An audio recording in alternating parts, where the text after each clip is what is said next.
안녕하세요 여러분, 헤이입니다. 이번 3월 월간 독서 영상을 지금 4월 중순에 찍고 있는데 이게 너무 늦어버린 것 같아서 올려도 될까 말까 좀 고민을 하다가 그래도 또 소개해드리고 싶은 책들이 꽤 많아가지고 찍어보려고 합니다. 이렇게 늦게 찍을 생각까지는 없었는데 늦어지게 된 이유가 제가 3월 달에는 되게 뭐라 해야 되지? 병렬 독서를 엄청 많이 했어요. 이 책 읽다가 저 책도 읽다가 읽고 싶은 책이 좀 많아가지고 이것저것 읽다 보니까 다 끝내는 책이 없는 거예요. 그래서 이것만 끝내고 이것만 다 읽고 찍어야지 이것만 다 읽고 찍어야지 하다가 시기가 늦춰지게 됐는데 그냥 찍어야겠더라고요. 안 그러면 4월 달도 가버릴 것 같아서 그냥 찍어보려고요. 3월 달에 구매한 책들, 그리고 다 읽은 책들, 그리고 아직 끝내지 못한 책들 다 일단 말씀드려 볼게요. 먼저 어린 왕자, 청개의 파랑, 패턴 시커, 왜 나는 너를 사랑하는가, 내가 행복한 이유, 하늘과 바람과 별과 인간, 생각이 너무 많은 어른들을 위한 심리학, 우리가 작별 인사를 할 때마다, 이거는 보편의 단어. 총 몇 권이지? 1, 2, 3, 4, 5, 6, 7, 8, 9, 9권. 9권이나 제가 3월 달에 접했는데요. 다 끝낸 책 위주로 한번 소개를 해드릴게요. 가장 먼저 알랭드 보통의 왜 나는 너를 사랑하는가입니다. 이거는 워낙 유명해가지고 많이들 읽어보셨을 것 같은데 저도 이거를 엄청 오래전에 그 빨간 표지일 때 어렸을 때 읽어봤거든요. 집에 책이 있었어가지고. 근데 요즘 다시 읽고 싶어서 찾아보니까 집에 책이 없어진 거예요. 근데 마침 또 찾아보니까 이 커버가 너무 예뻐가지고 이거는 소장해야겠다 싶어서 바로 구매를 했습니다. 진짜 커버 너무 예쁘지 않나요? 근데 이거를 뺏기면 좀 별로 안 예뻐요. 이게 예뻐요.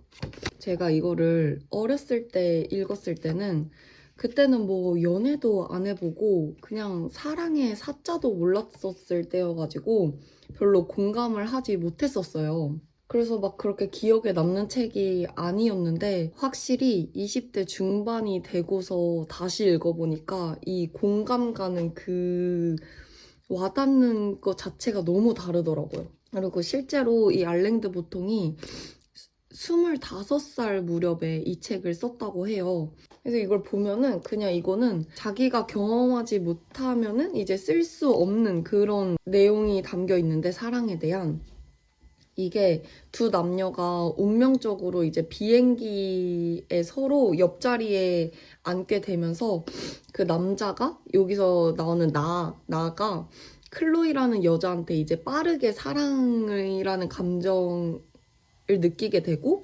어쩌면 운명적인 사랑을 시작하게 되는 거죠. 이제 연인의 관계로도 발전이 돼가면서 이제 첫 만남, 뭐 설레는 기간, 그리고 연애하는 기간, 이별까지 이렇게 쫙 스토리가 전개가 되는데 그러면서 느끼게 되는 이제 사랑에 대한 되게 세세하고 섬세하고 이 사람을 내가 왜 사랑하는지, 왜라는 질문을 던져요. 사랑에 대해.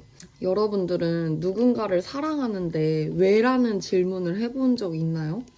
저는 없는 것 같더라고요. 생각해보니까. 그냥 스쳐 지나가는 생각으로 그냥 짧게 나는 이 사람의 이런 점이 좋고 그냥 나는 이런 부분이 얘가 마음에 들어서 얘를 사랑하는 것 같다. 그냥 이렇게만 생각을 해봤지 정말 깊게 왜라는 질문을 던져본 적은 없는 것 같거든요. 그래서 사랑에 대해서 깊게 고찰하고 생각해 볼 수 있는 그런 책이어서 너무너무 다시 읽어보니까 너무 좋더라고요. 이 나이대가 되고서야 공감을 할 수 있는 책이라서 다시 만나게 돼서 너무 반가웠던 책입니다.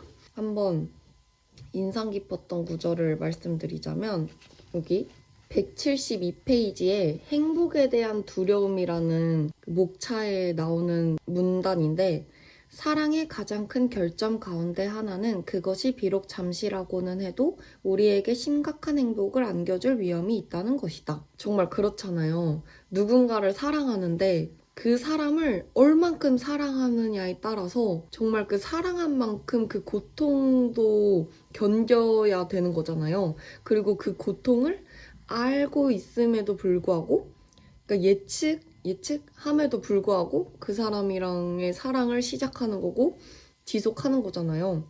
이 우리에게 심각한 행복을 안겨줄 위험이 있다는 것이다. 이 말이 좀 공감이 갔습니다. 죄송해요. 진짜 계속 훌쩍거려가지고. 108페이지에 그러나 사랑은 결국 나비 가운데 드문 색깔을 가진 종과 같아서 종종 눈에 띄기는 하지만 결코 결정적으로 확인되지는 않았다. 이 말이 나오는데 이것도 되게 공감이 갔어요. 그러니까 사랑이라는 게 막 눈으로 확인이 된다고 할 수 없는 것 같거든요. 그러니까 눈에 드러나는 거는 정말 사랑의 정말 일부인 거고 그거는 이제 마음속에 있다고 생각을 하는데 그래서 이렇게 나비로 비유한 표현이 너무 좋더라고요. 그래서 저는 이 책을 지금 현재 사랑을 나누고 계시는 분들이거나 사랑을 하고 계시는 분들이거나 아니면 좀 저처럼 지나간 그런 사랑에 대해 좀 되새김하고 싶으신 분들이거나 사랑에 대한 좀 그런 걸 좀 끌어내고 싶다 하시는 분들에게 너무 추천드리고 싶고 이거는 선물에도 너무 좋은 책인 것 같아요. 추천드립니다. 두 번째 책은 패턴 시커라는 책이고요. 얘는 여기 제목 밑에 이런 문구가 써 있어요. 자폐는 어떻게 인류의 진보를 이끌었나? 저는 이 문구를 딱 보고 그냥 바로 구입을 했던 책인데 자폐가 어떻게 인류의 진보를 이끌었다는 거지? 이게 너무 궁금한 거예요. 저를 새로운 자폐에 대해 인식으로 이끌어줄 것 같아서 구매를 했습니다. 이제 과학 부문 책이라 가지고 자폐가 이렇고 그냥 단순히 이렇게 설명을 하는 게 아니라 인류의 진화와 함께 자폐인들에 대해 설명을 해요. 그래서 자폐인은 결코 틀린 존재가 아니라 병이 들고 치료를 해야 하는 존재가 아니라 그들은 그들만의 특출난 능력이 있기 때문에 그들의 능력을 발휘할 수 있는 사회를 같이 만들어 나가야 된다. 약간 이런 식의 내용을 담고 있는 책이에요. 저는 그 이상한 변호사 우영우 봤을 때도 거기도 이제 우영우가 자폐인인데 굉장히 변호사로서 충분한 능력을 갖추고 있고 일반인들보다 훨씬 뛰어난 그 분야에 훨씬 뛰어난 능력을 갖추고 있잖아요. 그래서 자폐인들이 일반 사람들보다 그 체계화 메커니즘이 훨씬 더 발달했다고 이 책에서 말을 하는데 그렇게 체계화 메커니즘이 발달했지만 공감 회로가 그 일반인들보다는 좀 덜 발달되었다고 해요. 그래서 이제 이 사회에는 적응을 잘 못하지만 그들은 분명히 그들만이 가지고 있는 정말 특별한 그 특정 분야의 엄청난 능력과 성과를 낸다는 거죠. 그래서 여기에 아인슈타인이나 그 앤디 워홀 같은 발명가, 정말 유명한 발명가나 예술가들도 그 사람들도 자폐의 특징을 가지고 있었다. 그래서 결국은 그렇게 특정 분야의 특출난 인들을 살펴보았더니 자폐인들의 비율이 높았고 그 사람들이 인류의 진보를 이끈다. 이런 식으로 얘기를 해요. 다시 한번 자폐인들에 대해서 다른 관점으로 바라보게 되었고 그들은 진짜 이 사회에 절대 필요 없는 존재가 아니고 틀린 존재가 아니고 치료를 해야만 하는 존재가 아니라 그들과 함께 공존하며 살아갈 수 있는 이 사회를 같이 만들어 가야 된다라는 생각을 하게 되었습니다. 280페이지에 아인슈타인은 이렇게 말했다. 모든 사람은 천재다. 하지만 나무에 오르는 능력을 기준으로 물고기를 평가한다면 그 물고기는 평생 스스로 멍청하다고 여기며 살아갈 것이다. 그야말로 요점을 정확히 짚은 말이다. 모든 사람은 할 수 없는 것이 아니라 할 수 있는 것을 기준으로 평가받아야 한다. 이걸 딱 읽고 정말 공감을 많이 했어요. 그 사람들은 그 사람들에게 맞는 기준으로 평가되어야 되는데 우리에게 맞춰진 기준으로 평가를 하려다 보니까 그 사람들이 우리 사회에 맞지 않는 사람들로 인식이 되어가는 거고 사람마다 갖고 있는 강점과 약점이 다르듯이 이들이 그 능력을 발휘할 수 있는 사회의 모습을 만들어져 나가야 한다라는 인식을 갖게 된 책입니다. 이 뒷부분에 직접 좀 자기를 평가할 수 있는 그런 부분이 나와요. 이런 설문? AQ 검사로 자폐 성향 알아보기. 본인은 얼마나 그런 체계와 메커니즘이 잘 발달된 사람인가. 이런 것도 평가해볼 수 있는 부분도 있어가지고 되게 재밌게 읽었고 현대인들에게 꼭 필요한 부분의 책이라고 생각해요. 세 번째 책은 청개의 파랑입니다. 천선란 작가님의 SF 장편 소설인데요. 제가 이걸 읽고 SF 소설에 진짜 빠졌어요. 제가 원래 책을 읽고 진짜 안 울거든요. 영화를 보고 울면 울었지 책을 읽고는 진짜 울어본 지가 진짜 오래된 것 같은데 이 책이 딱 마지막 부분에 그 책장을 덮는 그 시점에 딱 눈물이 고이더라고요. 그래서 와 오랜만에 진짜 너무 따뜻하고 그 애잔한 그런 소설을 읽었다 싶었던 책이에요. SF 소설 하면은 좀 딱딱하고 되게 차갑고 로봇 얘기, 인공지능 얘기 이래가지고 관심이 덜 가시는 분들도 있으실 것 같은데 이 책은 그런 부분을 많이 덜어내고 SF 첫 입문자들도 쉽게 다가갈 수 있는 그런 책인 것 같아요. 콜리라는 로봇이 나오는데 이 콜리는 그 인간의 실수로 인해서 인간의 감정을 느낄 수 있는 그런 로봇이에요. 경주마를 끄는 그런 기수 로봇인데 투데이라는 말이 나와요. 투데이라는 말과 경주를 함께 띄면서 스토리가 이어지는데 이거에 대해 많이 생각하게 돼요. 미래에는 어쨌든 로봇과 인간이 공존을 하게 될 거잖아요.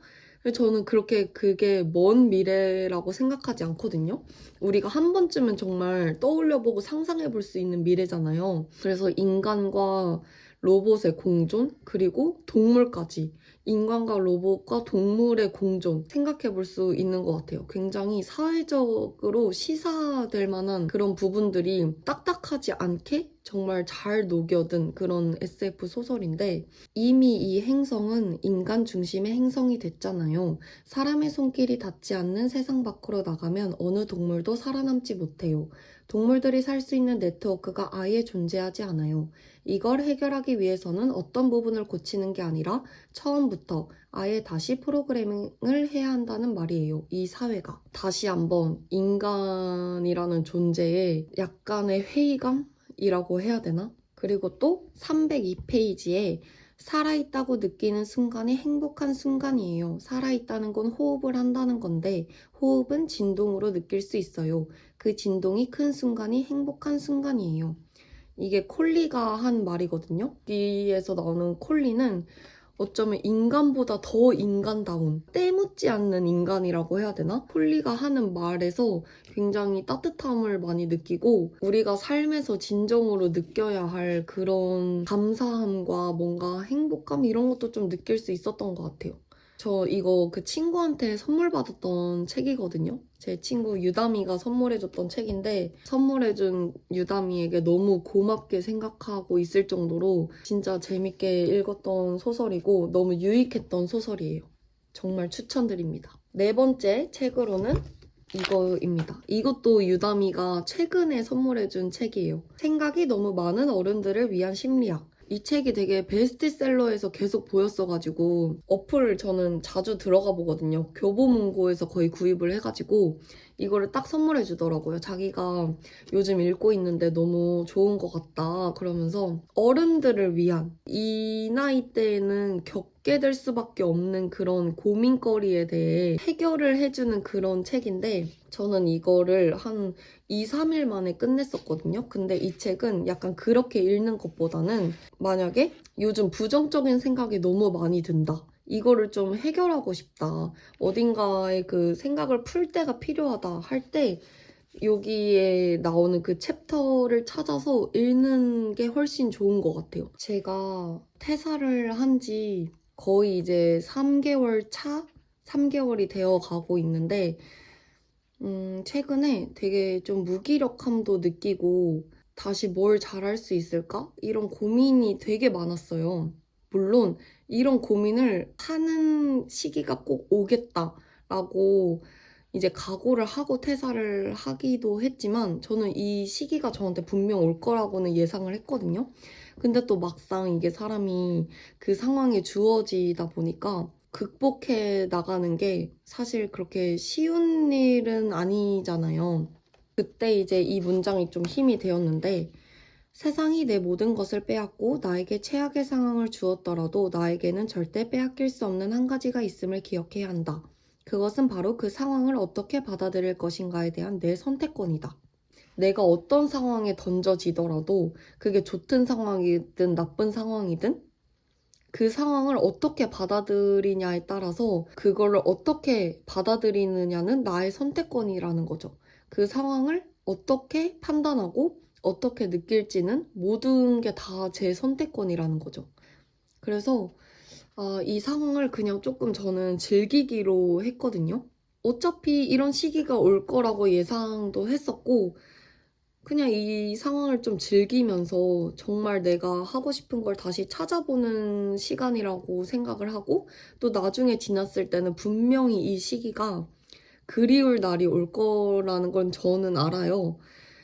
그래서 알고 있음에도 불구하고 또 좀 무기력함을 느끼고 이랬던 거기 때문에 다시 한번 이 문장을 읽고 좀 생각을 고쳐먹었던 그냥 이 상황 속의 나를 즐기자라고 결심을 했어요. 이 책은 좀 한 번 읽고 그냥 이렇게 놔두는 책이 아니라 종종 내가 필요한 말들이 있을 때 펼쳐볼 것 같은 책이에요. 다음 5번째 책은 이 어린 왕자입니다. 이 어린 왕자는 제가 이렇게 미니 사이즈 책으로 구매를 해가지고 대중교통 타고 다니면서 오며 가며 보려고 샀던 책인데 정말 어린 왕자는 어릴 때 읽으면 안 돼요. 그 어린이들을 위한 동화 같은 책이 아니라 어른이 되고서야 이렇게 좀 나이가 들고 성인이 되어서야만 보이는 것들이 많은 그런 책인 것 같아요. 제가 좀 이런 생각을 했어요. 나이가 점점 들어갈수록 이 세상을 바라보는 눈이 너무 점점 어려워만지고 조금 단순하게 생각해도 될 것들을 좀 더 무겁게 받아들이고 뭐든지 심각하게 받아들이는 경향이 있거든요, 저는. 이런 생각이 들더라고요. 조금 그 순수함의 덩어리들인 그 어린이들이 세상을 바라보는 거는 진짜 아름답구나. 내가 너무 그런 부분을 많이 잃으면서 살아갔다. 이런 생각이 들더라고요. 그 어린 왕자에서 가장 그 유명한 명대사 중에 하나인 소중한 것은 눈에 보이지 않아. 이 말이 진짜 많이 와닿았어요. 내가 화려하고 예쁘게 보여야만 그 사람이 매력적인 사람이 되고 또 내가 돈이 많고 뭐 잘 살고 이런 모습을 많이 보여줘야만 내가 성공한 삶인 것 같고 이렇게 눈에 보여지는 것들이 많이 중요해지고 있는 세상인데 정말 소중한 것들은 눈에 보이지 않는다. 이거를 다시 한번 깨닫게 되었고 뭔가 이 말을 듣는 순간 좀 마음이 편안해진다는 느낌을 받았어요. 저는 이거 미니북 사이즈로 구매하는 것도 너무 추천드려요. 가방에 넣고 다니면서 읽고 싶은 책이에요. 그래서 이렇게 5권이 제가 3월 달에 완독한 책들이고 읽지 못한 이렇게 4권이 있는데요. 그냥 짧게 소개를 해드릴게요. 이거는 SF 소설인데 이거 1000개의 파랑 읽고 제가 SF에 빠졌다 했잖아요. 그래서 SF 소설 뭐가 좋지 하면서 막 찾아보다가 이게 너무너무너무 재밌다길래 그 김겨울님? 겨울 서점인가? 그 김겨울님 추천 받고 바로 구매해서 읽고 있는 책인데 한 요 정도 읽었거든요. 그래서 이거는 꼭 4월 안에 다 읽을 거고 재밌게 읽고 있어요. 그리고 이거 이기주 작가님의 산문집 보편의 단어? 저의 인생 책 중에 하나가 김이나 작가님의 그 보통의 언어들이거든요. 제가 그 책을 읽고 이 책의 세상으로 빠지게 됐는데 그래서 그런 뭔가 언어에 대한 책을 굉장히 좋아해요. 그래서 이 책도 궁금해서 구매를 해봤거든요. 근데 뭔가 저에게는 조금 편하게 살짝은 느껴져가지고 그렇게 느껴져가지고 그냥 좀 읽다가 마른 책인 것 같아요. 그리고 이거 우리가 작별 인사를 할 때마다 이동진 평론가님 그 유튜브 보고 구매를 했던 책인데 한 반 정도 읽었거든요. 와 근데 저랑 잘 안 맞는 것 같아요. 이걸 또 너무 좋다고 하시는 분들은 너무 좋다고 하시는데 그래서 이렇게 계속 병렬 독서를 하느라 3월 월간 독서가 늦어졌거든요. 근데 얘는 다시 차근차근 한번 읽어보려고요. 그리고 이 책을 구매를 했는데 하늘과 바람과 별과 인간, 이거 물리학자 그 김상웅 님이 쓰신 책인데 이게 제목이 너무 좋은 거예요. 하늘과 바람과 별과 인간? 그 물고기는 존재하지 않는다. 그게 인생책이라고 저번 월간 독서 때 소개해드렸잖아요. 그래서 그거 읽고 이제 과학 부문 책을 더 읽어봐야겠다 해서 찾다가 알게 된 책인데 얘는 한 번도 안 읽었어요. 정말 그냥 그 새 책 그 자체인데 와 이게 딱 봐도 너무 과학적인 거야. 약간 이렇게 이런 거 나오고 이게 뭔가 나에게는 범접할 수 없는 약간 이온 결합 약간 이런 걸 되게 재밌게 풀어냈다고는 하는데도 어려울 것 같은 거예요. 그래서 손쉽게 못 펼치고 있는 책이고 그냥 저보다 더 이 책을 소중하게 읽으실 분들에게 전달을 할까 고민 중인 책입니다. 이렇게 저의 2024년 3월 월간 독서의 소개도 마쳐보았는데요. 여러분들의 마음에 와닿는 책이 하나쯤은 꼭 있었으면 좋겠고 그리고 앞으로도 책 많이 읽어서 여러분들과 좋은 책 많이 공유하고 싶고 댓글로도 막 그런 독서에 대한 얘기가 좀 활성화됐으면 하는 바람이 있습니다. 그러면 시청해주셔서 감사드리고 늘 여러분들의 풍요로운 삶을 위해서 조금이나마 도움이 되는 그런 인간이 됐으면 좋겠어요.